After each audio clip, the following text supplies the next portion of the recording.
乜嘢叫做叻仔牌嘅焦香味椰汁年糕咧？就係咁啦，夠晒滑啊嘛！大家都一定做到啊！跟住配方做，包料又滑又特別香。OK， 親自調教呢張方好方便，就可以喺屋企做到呢一個鴻運當頭、焦香味特濃椰汁年糕噶啦。夠唔夠軟糯啊？嗰個效果好熱啊！正唔正先？正記得留言打翻個 like 都要啊！希望大家中意啊！真係指甲留香㗎，唔係講笑。真係有啲自戀狂啊！成日都係咁讚自己都有嘅。各位網友，大家好，歡迎又翻到嚟叻仔廚房。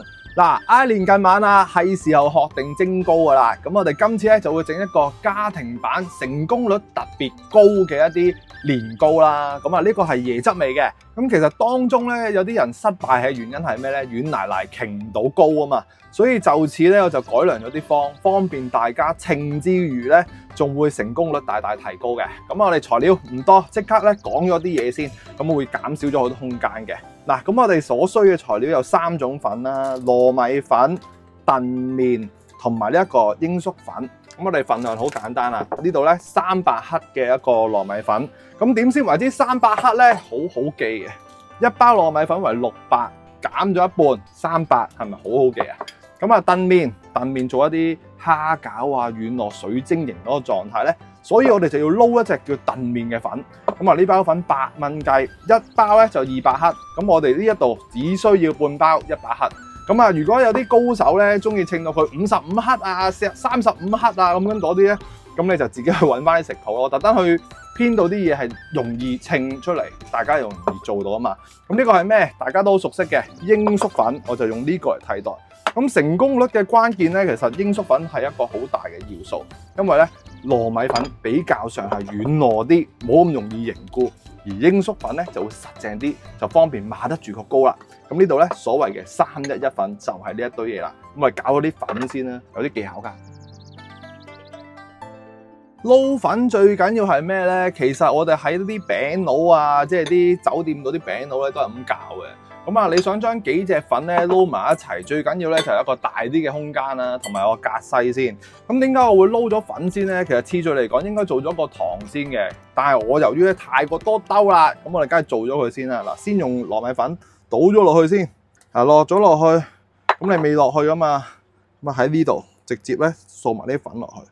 你撈勻咗一路格咧，咁佢啲粉咧就自然咧就會更加之勻循，受水嘅狀況咧亦都會相對嚟講係更加之勻循咁樣樣啦。咁你喺呢一度做咗勻循佢先，之後再隔多次粉，保證你啲粉受水嘅狀況係絕對係均勻啦。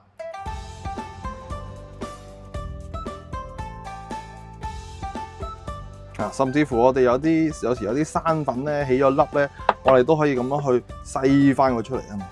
嗱，所有粗粒嘅嘢我哋又可以做好咗，咁你唔會有啲起沙嘅跡象出嚟咯。咁你睇下啲粉篩過嘅粉，咪就係會更加之勻循。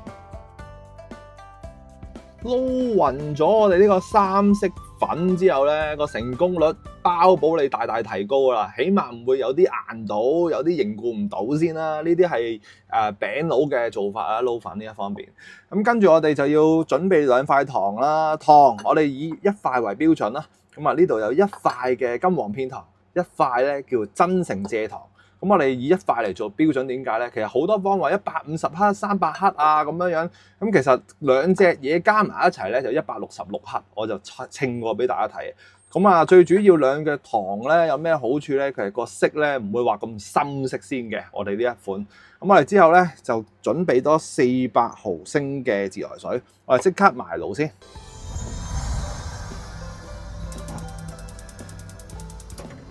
埋爐嘅時候，第一件事梗係打咗個火去先啦，之後加咗400毫升嘅常溫水，我哋唔需要話咁快用啲熱水落去嘅，跟住已經可以跟手咧落翻呢2片糖落去，等佢慢慢溶。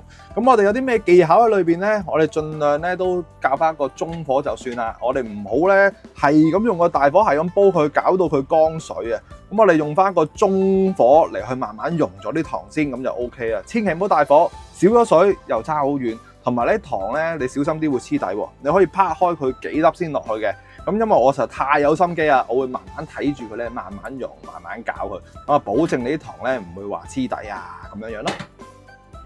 咁一邊用糖，一邊我哋有咩細藝咧？咁就整翻個秘密武器，好難咧先至買到俾大家睇嘅。呢啲係古法啊，啲客家婆婆教落嘅。佢蒸親糕一定會用蕉葉，因為蒸出嚟咧特別香。如果你係嗰啲客家婆婆，應該就知我講咩，仲會用柴火嚟去蒸焗嘅，好鬼香嘅。買年糕啊？點我睇唔到？你唔係話要柴火嘅咩？呢個咪柴火咯，16。呢個啦，做咗啊，有條罅啦。邊度有條罅？我見唔到嘅。執唔執嘅？我40蚊，我過嚟食咗40蚊。即係88、128。都係柴火。你可唔可以攞出嚟望下？頭先睇唔到。呢個都係柴火。你就知？睇就知㗎啦，個底唔同。係咩？講到話睇個底又就係咁樣為之，即係咁樣樣就為之柴火啦。係㗎啦，佢啲係客家自己蒸㗎。咁啊，我呢塊嘢咧超級大塊嘅。我費事揭唔開俾大家睇，咁呢度10蚊啫，係啊，咁啊去翻啲東南亞鋪度買，見到有蕉葉喎，攞10蚊先，咁鬼靚喎，好10雞，唔該，終於揾到啦！買到翻嚟嘅時候，一樣揾啲水啊，擦一擦佢先。咁我求其掹咗2張出嚟啦，咁用佢嘅方法咧，就要去清洗完之後咧，仲要落啲嘢落去嘅。就係要揾啲滾水咧去高溫消毒啊，浸一浸佢啊，等到佢咧軟咗先。咁我哋咧等放翻涼咧先用到嘅。約莫咧浸到佢軟為止啦，唔知你啲水有幾多啦。OK，咁我諗5至10分鐘咁上下啦。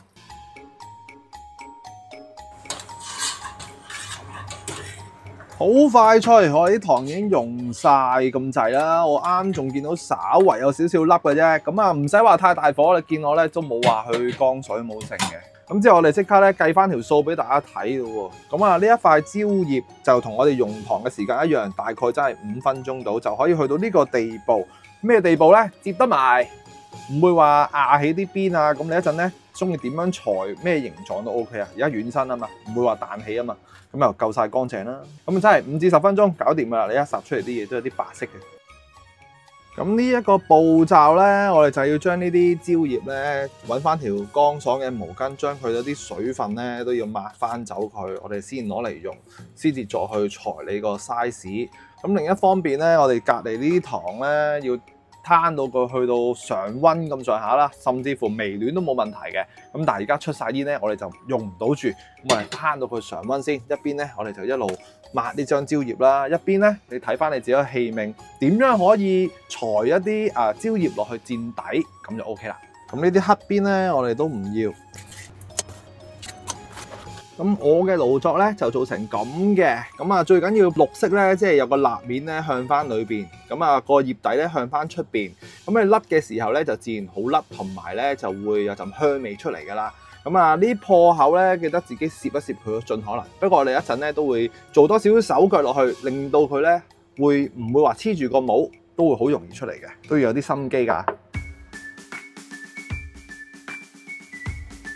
放涼咗啲糖漿之後咧，就過翻嚟呢邊撈粉啦喎。咁啊，當中有好多技巧嘅。咁而家個狀態咧，又唔係去到常溫，大概我諗40度到啦，和暖嘅狀態咁去落粉，咁我嚟撈一撈佢啦。咁啊，逢係餅佬都咁教噶啦，撈親粉地方大，即係個器皿大啲就會有好處啦。之後又係鋤個窿，好似我哋整麵包咁樣樣喎，咁樣會好啲喎。咁逐少落。咁啊落少少就撈少少，慢慢咧就等佢去攪拌咁樣樣，同埋咧就會更加之係容易去勻循咁嘅。咁啊，所有啲餅佬都係咁教噶，同埋呢啲麵粉咧撈落去嘅時候咧，佢會有筋性嘅。咁所以咧有啲時候咧，我哋就要需要用翻一啲比較硬淨嘅不鏽鋼啊，或者你用木嗰啲就更加之好啦。咁啊落埋落去，咁呢一度我諗大概都要10分鐘咁上下，咁去慢慢去收呢一個糕。好啦，咁啊撈咗大概5分鐘到啦。你見我呢一張方咧就會咁樣樣嘅，好結好結係嘛？咁啊我哋就一定要執生嘅，所以有啲時候你想去軟糯啲啊，加減嗰啲咁嘅嘢咧，我哋到最後就係睇個結果啦。嗱，而家好結嘅，咁我哋咧先落咗呢度165毫升嘅椰奶落去先，落晒落去啦。正常嚟講，165嘅椰漿咧就冇問題噶啦，嗰個稀結咧即刻會稀翻噶啦。如果係擔心你自己去改良啲方太過結嘅話，你隨即咧就喺第二度再去撈翻個稀結。咁我哋而家撈翻勻佢先，一陣咧先俾大家睇下嗰個稀結程度，再俾大家睇。落完椰奶攪拌嘅結果，你就會覺得合理翻好多啊！咁啊，大家認住呢一個稀結咯。咁其實只要你落翻一半，即係300克嘅糯米粉咧，大概都可以咁上下嘅稀結。你應該個成功率咧，亦都會係相對咁去提高。咁同埋你想做得個糕更加之滑咧，盡可能都係順住一個方向去攪，千祈唔好用個蛋粉發起佢咯。係啊，你一發起咗佢咧，咁佢裏邊咧就好多氣泡噶啦。嗱，最緊要亦都係啦，一步一步嚟，同埋我哋攪嘢咧，碗嘅側邊咧，記得去挖翻啲粉落去啊。咁你就會更加之勻循。到最後啦，咁我呢度咧準備咗一個湯匙嘅山油。咁我哋咧就要善用呢啲山油啦。我哋呢一個蕉葉底咧，雖然佢有呢陣辣面咧，都好穩陣可以甩到嘅。但係我哋想佢更加之順暢咧，我哋稍為落翻啲油落去，咁啊更加之穩陣啊。有時我哋做個模咧，唔係做得咁穩陣，即係會黐住啲玻璃啊咁樣噶嘛。咁啊落翻少少山油落去蕉葉先。咁最後咧，我哋先加山油落去，因為咧山油咧就會比較浮面。我哋最後呢個工序咧，一定要係將到啲油咧發得佢更加之均勻，咁你啲糕咧先至會更加之滑溜同埋香。山油都好緊要啦，咁你就見到佢咧啲色水咧越嚟越靚，越嚟越滑咁噶啦。加咗山油嘅顏色咧，就會變到咧有少少光澤，好似啲阿華田溝咗油咁樣樣。好靚啊！最後一個工序一定要做嘅就係再隔多次醬，以防萬一。咁啊，如果你冇咁懶嘅話咧，最好就揾第二個pan嚟咁去隔啦。咁我啊太懶，唔想洗多樣咧，我就直接喺呢一度嚟啦。嗱，咁啊少少咁去過落去啦。咁你自己睇住佢嚟落咯。咁你咧就會隔到一啲粒粒啊。如果你係做得唔好嘅話。咁呢個工序咧，亦都係可以將佢咧更加之勻循啦、滑溜啦，同埋冇咁多氣泡嘅。你見到我上邊咧真係少氣泡，就係因為我哋順時針就會做到呢個效果咯。同埋留意翻咧，我哋個模具咧係大概係你要預翻一個1300至1500左右嘅一個器皿，咁你就啱啱好一個大底，咁就啱好。咁你見我嗱，你開啲粉開得靚，就唔會有咁多沙粒咯。咁依家嘅狀態，你就會見到有啲氣泡啊咁樣樣。咁啊，如果你好似我咁有落蕉葉嘅話咧，呢一個位咧，佢有時整得唔好咧，你記得撳一撳佢，令到佢塊蕉葉咧黐翻埋條邊度。咁我哋咧呢啲氣泡點算咧？咁其實有啲師傅咁講啦，我啊覺得冇乜用嘅，不過都可以講下。咁啊，佢哋話見到啲泡喎，咁樣去燉一燉佢，嗰啲泡咧係可以升到。咁你會望到啲泡有冇升到出嚟？係冇嘅，我覺得就。咁我自己覺得咧，如果你好似我咁啲糕咧，唔係話太結身咧，用翻支火槍一吹落去少少啦，你唔好停低啦。佢係唔係太結嘅話，係可以吹到嘅，係嘛？應該都睇到啲效果嘅，係啊，都吹到下啲咯。咁如果你太過結就冇計啊。咁甚至乎有啲咧話有得佢靜止放喺度，放翻3個字先去蒸。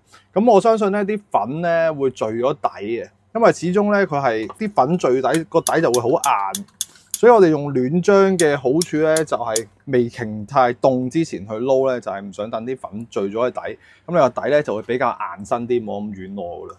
OK，咁啊即刻笠翻張保鮮紙又好，錫紙又好先。咁蒸嘅時間要幾耐呢？如果你好似我咁厚嘅玻璃盤，我啊強烈建議你蒸翻1個鐘至個半鐘頭左右啦。因為比較厚身嘅食材咧，就要需要長時間咁去蒸焗噶啦。咁啊另一樣嘢咧，其實你又要睇翻你個爐具啦，個爐具越闊越係多水，亦都會相對加快嘅。咁火力方面咧，我哋咧就用翻個中大火啦。咁其實睇呢個火咧就冇乜意思嘅。你睇翻啲水蒸氣啦，係啊，啲水蒸氣起碼嗰個火力咧要係咁蒸得起嘅，我哋又唔需要去到最慢火嘅，因為溫度咧又係由外邊傳到入去裏邊嘅，所以你越大火就外邊就老得滯，中間就隨時未熟，所以我哋用翻一個中大火，用1個鐘至個半鐘頭去蒸焗，咁就應該穩穩陣陣噶啦。一陣再見啦。好啦，啱啱好90分鐘，我就由晏晝3點鐘蒸到而家都7點噶啦。咁啊，溫馨提示啦，咁我哋咧蒸嘢咧，有啲時候咧，雖然我有個窿疏氣啊，但係有啲時候佢漏氣咧，影響佢個面嗰個溫度唔夠熱嘅，所以我揾啲濕毛巾咧封一封佢，咁你個熱力咧喺個面頭咧就會好啲嘅。嗱，即刻嚟睇下啦，哇，好熱啊！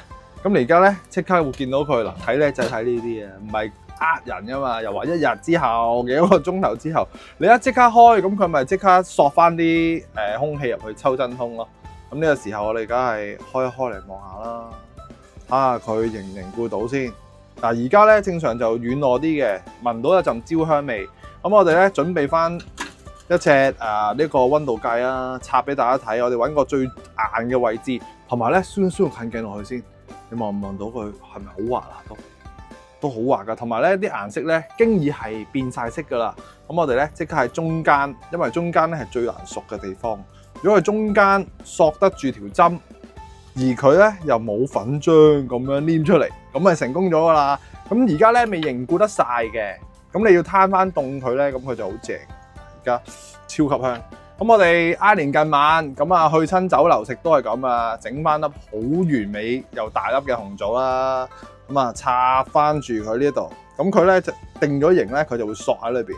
咁有啲人咧會裝啲龍王杏啊、芝麻啊，咁啊順便黐埋落去，咁樣就已經完成咗啦。咁啊希望大家中意今次呢一個咧焦香味特濃嘅椰汁年糕。OK。咁我咧就要等翻佢幾個鐘頭，等佢定咗型，先再去甩俾大家睇啊！咁而家已經好靚噶咯喎，咁啊希望大家中意咗先啦。咁你望到佢上面啲泡泡咧，嚟啊！睇咧就係呢啲啊，我哋唔做配音呢啲後期嘅嘢嘅。咁而家摸落去咧，佢會變形啊，所以我哋等咗佢一陣先。咁呢個時候你就可以喐下佢，想佢坐低啲就低啲，得紅棗。OK， 咁啊祝大家鴻運當頭啦，步步高升啦，挨年近晚啦。嗱，咁啊，如果喜歡食譜，記得點讚、分享同埋訂閱頻道。希望呢一次咁細心嘅一啲配方配搭咧，都可以幫到大家一次 pass 啦。咁我哋攤凍完，聽日再去甩俾大家睇。咁我哋聽日再見。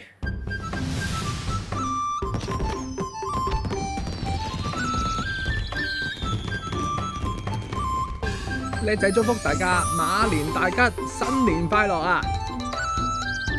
各位網友午安啊！又到咗第二日啦，有冇掛住我個年糕先？好啦，擺咗一日，我哋係時候睇下個效果會點啦。其實有樣睇嘅，你見到啲電視台嗰啲咧，有冇呃你係咪第二日咧？咁我哋年糕好容易睇嘅，只要你擺得夠凍咧，佢隻個邊咧個糕會縮翻埋嘅。所以嚴格嚟講咧，個邊咧自然會收乾咗水咁樣咯，即係冇咁脹身。咁我哋即刻咧嗱攞晒啲工具出嚟㗎啦，我哋要睇下個糕究竟嗰啲粉勻唔勻循啊，個軟硬度平唔平均咧，你就知道個糕得唔得啦。咁啊一如既往啦，首先揾啲刀仔又好，乜都好，cut 一 cut 佢，跟住就試下咁樣出唔出啦。嗱，好靚啊嘛！咁我嗰個蕉葉咧包得唔靚咧就會咁啦。大家留意翻啦。咁我唔係專業嘅整糕人啊嘛。嗱，咁我哋個底糕就好靚仔噶啦。咁摸落去咧都會有少少嘅油分，因為我哋上咗啲油啊嘛。咁跟住咧，我哋就係時候搣開呢一個蕉葉啦。咁所以咧我哋嗰啲蕉葉包得唔好咧，就會咁。所以我哋一開始咧，呢啲蕉葉咧，點解要一塊疊一塊咧？就係想佢唔漏窿，等到啲年糕咧射到入去其他嘅位置。咁其實你而家做咗個效果咧，你聞都聞到好香嘅一啲蕉葉嘅味道噶啦，係零舍唔同噶。如果唔係就唔使自己整啦。嗱，咁啊底層就咁嘅。咁而家個軟糯程度咧就係咁嘅。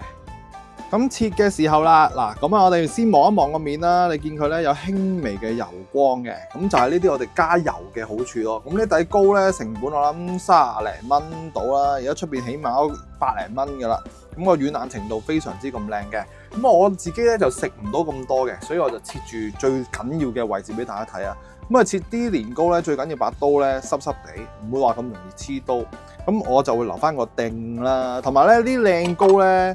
我哋預早熱嘅時候塞嗰個紅棗就咁啊，有啲咧喺後期夾硬塞落去咧，嗰啲就爭少少啊，我覺得係啊，咁所以想整得靚啲咧，融合埋一體咧就要趁熱咁塞入去，咁啊靚啲。嗱，咁喺呢度切落去咯喎，哇！呢個就係個效果啦，你會唔會見到有粉粒喺度啊？夠唔夠滑啊？咁我哋篩晒粉。俾足心機就做到呢一個效果咯，同埋我哋望到咧就係咁嘅 size 喎。咁我冇擺過入雪櫃嘅，我就咁擺喺常溫10幾度擺咗1晚。如果你入咗雪櫃咧，就唔係咁樣樣，就會再實淨啲。咁我哋而家趁住啱啱新鮮蒸起嚟煎咧，相信就會更加之好食啊！嗱，咁你見我一濕水，再去切落去，你咪好切好多咯，係咪好正啊？所以有機會試下小弟嘅食譜，咁啊成功率咧一定大大提高嘅。叻仔不嬲都唔識呃人噶啦。嗱，咁我哋切個厚度咧，切大概係1 cm 咁上下啦，非常之軟糯嘅質感。依家呢個 size 已經係非常之咁軟糯噶啦喎，咁我哋如果加咗熱咧，就會更加之香同埋軟熟啲添噶。咁我都忍唔住喺呢一度咧，真係炆翻呢啲頭味試翻啖先。真係唔係講笑，有一陣蕉葉嘅味道，就係叻仔牌嘅風味啦。即刻買落，我哋再煎一煎佢，煎完之後又睇下個效果會係點咧？咁煎年糕我哋就唔使多雞蛋嘅，用1隻就 OK 啦。咁有咩秘訣咧？先揀翻一隻真係冇咁容易黐嘅結鑊，用一個細火，千祈唔好用大火喎。咁啊零細莫大，暖暖地嘅鑊 OK 噶啦。咁啊篩一篩啲油先，隨即咧就咁，其實咧做一塊咁樣去睇咧，輕輕飲一塊年糕就已經隨即可以放落去噶啦。越慢火咧，佢就越係鬆軟。呢一個就係少少嘅竅門啦。咁同埋啲年糕咧，我放咗一陣，佢就黐埋一住，最好就攤翻開佢嚟去擺啦，咁你會方便啲嘅。咁我哋就咦嗱嗱咯，一上咗落去咧，佢就可以色澤金黃咁出嚟啦。最緊要夠慢火，咁呢個咧慢火煎年糕就已經係一個少少嘅秘訣啦。稍為煎咗幾十秒咧，我哋即刻睇下第一塊先。就已經好快有個焦香面出嚟嘅，好香㗎。咁我自己覺得咧，食年糕最好有2樣嘢嘅，一係就點砂糖食，一係咧你就點辣椒醬或者係辣椒仔攞隻大花城蠔嚟食。咁我覺得就係食年糕最開心、最好味嘅食法啦。咁啊煎埋先俾大家睇啦，而家已經好正，因為要俾少少心機，我就真係要慢慢火去熬佢先得嘅。好啦，煎下反下咁啦，已經形成咗呢一個金黃色嘅年糕啦，係咪好靚啊？真係金黃色㗎，有機會試下小弟嘅食譜啊，唔係話太難，又可以扮下嘢，都叫做都算係軟糯啦，又唔會爛咁樣。咁啊，如果大家覺得佢合格又啱你口味嘅話咧，記得咧點讚、分享同埋訂閱頻道。咁啊，大家有機會咧都可以喺屋企試下自己，又或者試下叻仔嗰份食譜啱唔啱你嘅口味，係唔係可以做一啲簡簡單單又金黃又香口又平靚正嘅年糕？咁你啊每逢過年都可以見到我嘅影片，都可以循環再用，你諗下幾抵？咁我哋最後都係嗰句啦，我自己中意用辣椒醬嚟食嘅，係啊。咁啊，如果你中意點砂糖就點砂糖啦，唔好講咁多，即刻試翻啖先。真係聞都聞到超香嗱！最終嘅結果就係呢個咁軟糯，仲要有少少蛋皮到嘅效果。快啲試下啦，整嚟，夠唔夠軟糯啊？嗰個效果好熱啊！係咪正唔正先？正記得留言點個呃翻個 like 都要啊！希望大家中意啊！我覺得好正啊，少少嘅椰香味，真係齒頰留香㗎，唔係講笑。唉，真係有啲自戀狂啊！成日都係咁讚自己都有嘅。好啊，有機會試下，希望大家中意。我哋有機會再去整糕啊，俾大家分享。喜歡食譜記得點讚、分享同訂閱頻道。我哋下條片再見，拜拜。